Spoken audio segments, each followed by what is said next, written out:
जय श्री कृष्ण। भगवान श्री कृष्ण आखिर इस धरातल पर आ चुके हैं। आज है उनका आविर्भाव दिवस यानी जन्माष्टमी का महापर्व। आप सबको इस अत्यंत मंगलमय जन्माष्टमी पर्व की बहुत सारी शुभकामनाएं। जो मदन को भी मोहित कर देने वाला है, ऐसे हमारे नंद नंदन मदन मोहन का आज जन्मदिन है, यानी कि भगवान श्री कृष्ण का प्राकट्य दिवस, जिसे हम जन्माष्टमी के नाम से मनाते हैं। तो आज के इस अत्यंत पवित्र और सौभाग्यशाली दिन की प्रातः बेला में चलिए आज हम जन्माष्टमी की एक और पौराणिक कथा का श्रवण करते हैं। और यह कथा है भगवान श्री कृष्ण के आविर्भाव यानी जन्म की कथा। ब्रह्मवेद पुराण के मुताबिक भारतवर्ष में रहने वाला जो प्राणी श्री कृष्ण जन्माष्टमी का व्रत करता है, वह 100 जन्मों के पापों से मुक्त हो जाता है, इसमें संशय नहीं है। वह दीर्घ काल तक वैकुंठ लोक में आनंद भोगता है। फिर उत्तम योनि में जन्म लेने पर उसे भगवान श्री कृष्ण के प्रति भक्ति उत्पन्न हो जाती है। यह निश्चित है। अग्नि पुराण का कहना है कि इस तिथि को उपवास करने से मनुष्य कई जन्मों के किए हुए पापों से मुक्त हो जाता है। इसलिए भाद्रपद के कृष्ण पक्ष की रोहिणी नक्षत्र युक्त अष्टमी को उपवास रखकर भगवान श्री कृष्ण का पूजन करना चाहिए।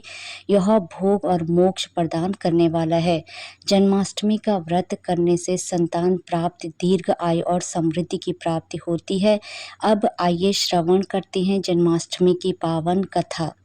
देवराज इंद्र के आग्रह करने पर देवर्षि नारद ने उन्हें भी श्री कृष्ण जन्माष्टमी की व्रत कथा बताते हुए इस प्रकार कहा। हे देवराज इंद्र, द्वापर युग की बात है। उन दिनों मथुरा में उग्रसेन नाम का एक राजा था। स्वभाव से तो वह बहुत सीधे साधे थे। यही कारण था कि उसके पुत्र कंस ने ही उनका राज्य हड़प लिया और स्वयं मथुरा का राजा बन बैठा। कंस की एक बहन थी जिनका नाम देवकी था। कंस अपनी बहन देवकी से बहुत प्रेम करता था। देवकी का विवाह वसुदेव से तय हुआ तो विवाह संपन्न होने के बाद कंस स्वयं ही रथ हाँकते हुए अपनी बहन को उनके ससुराल छोड़ने के लिए तैयार हुआ। स्कंद पुराण के अनुसार जब वह अपनी बहन को छोड़ने जा रहा था, तभी एक आकाशवाणी हुई कि जिस बहन को वह इतने स्नेह से विदा करने स्वयं ही जा रहा है, उसी बहन का 8वां पुत्र ही कंस तेरा संहार करेगा। यह सुनते ही कंस क्रोधित हो गया तथा देवकी और वासुदेव को मारने के लिए जैसे ही आगे बढ़ा, तभी वासुदेव ने आगे बढ़कर कहा कि वह देवकी को कोई नुकसान ना पहुंचाए। वह स्वयं ही देवकी की 8वीं संतान कंस को सौंप देगा। इसके बाद कंस ने वासुदेव और देवकी को मारने की बजाय कारागार में डलवा दिया। कारागार में डालते ही देवकी ने कुछ समय के बाद 7 संतानों को जन्म दिया। कंस ने सभी को एक एक करके जमीन पर पटक कर मार दिया। इसके बाद जैसे ही देवकी फिर से गर्भवती हुई, तभी कंस ने कारागार का पहरा और भी कड़ा कर दिया। अब तो कंस को इतना भय लगने लगा कि उसने कारागार के भीतरी दरवाजों में बड़े बड़े मजबूत ताले लगवा दिए। दरवाजे के बाहर दैत्यों और राक्षसों को पहरेदारी के लिए नियुक्त कर दिया। कंस हर प्रकार से अपने प्राणों को बचाने का प्रयास कर रहा था। एक समय सिंह राशि के सूर्य में आकाश मंडल में जलाधारी मेघों ने अपना प्रभुत्व स्थापित किया। भादव मास के कृष्ण पक्ष की अष्टमी तिथि को घन घोर अर्धरात्रि में उस समय चंद्रमा भी वृषभ राशि में था। रोहिणी नक्षत्र बुधवार के दिन सौभाग्य योग से युक्त चंद्रमा की आधी रात में उदय होने पर आधी रात के उत्तर एक घड़ी जब हो जाए तो श्रुति स्मृत पुराणोक्त फल निस्संदेह प्राप्त होता है। इस प्रकार बताते हुए देवर्षि नारद ने देवराज इंद्र से कहा, ऐसी विजय नामक शुभ मुहूर्त में श्री कृष्ण का जन्म हुआ और श्री कृष्ण के प्रभाव से उसी क्षण कारागार के दरवाजे स्वयं खुलते चले गए। द्वार पर पहरा देने वाले पहरेदार राक्षस सभी मूर्छित हो गए। देवकी ने उसी क्षण अपने पति वासुदेव से कहा, हे स्वामी, आप निद्रा का त्याग कीजिए और मेरे इस 8वें पुत्र को गोकुल में ले जाइए। वहाँ इस पुत्र को नंद गोप की धर्म पत्नी यशोदा को दे दीजिए। उस समय यमुना जी अपने पूरे उफान पर थी। यमुना जी में भीषण बाढ़ आई हुई थी, किंतु जब वासुदेव जी बाल कृष्ण को एक सूप में लेकर यमुना जी को पार करने के लिए यमुना जी में उतरे, तो उसी क्षण कान्हा जी के चरणों का स्पर्श होते ही यमुना जी अपने पूर्व स्थिर रूप में आ गई।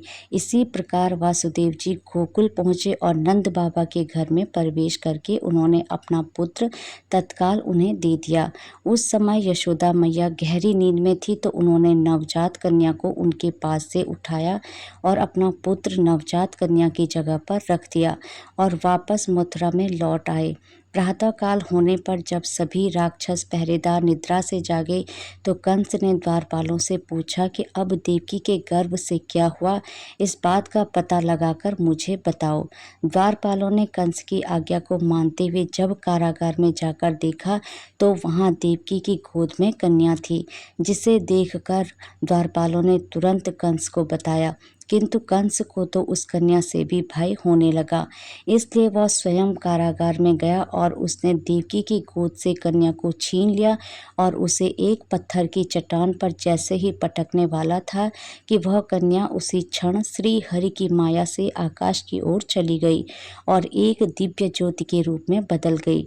उसने कंस से कहा, हे दुष्ट, तुझे मारने वाला तो गोकुल में नंद बाबा के घर में उत्पन्न हो चुका है और उसी से तेरी मृत्यु भी सुनिश्चित है। मेरा नाम तो वैष्णवी है, मैं संसार के कर्ता भगवान विष्णु की माया से उत्पन्न हुई हूँ।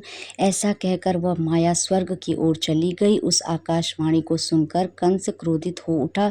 उसने नंद बाबा के घर में पूतना राक्षसी को कृष्ण का वध करने के लिए भेजा, किंतु जब वह राक्षसी श्री कृष्ण को स्तनपान कराने लगी, तो श्री कृष्ण ने उसके स्तनों से उसके प्राणों को ही खींच लिया और वह राक्षसी कृष्ण कृष्ण कहते हुए मृत्यु को प्राप्त हो गई। जब कंस को पूतना की मृत्यु का समाचार मिला, तो उसने कृष्ण का वध करने के लिए बारी बारी से केशी नामक दैत्य को अश्व के रूप में, उसके बाद अरिष्ट नामक दैत्य को बैल के रूप में भेजा, किंतु यह दोनों भी श्री कृष्ण के हाथों मृत्यु को प्राप्त हो गए। इसके बाद कंस ने कालख्य नाम दैत्य को कौवे के रूप में भेजा, किंतु वह भी श्री कृष्ण के हाथों मारा गया।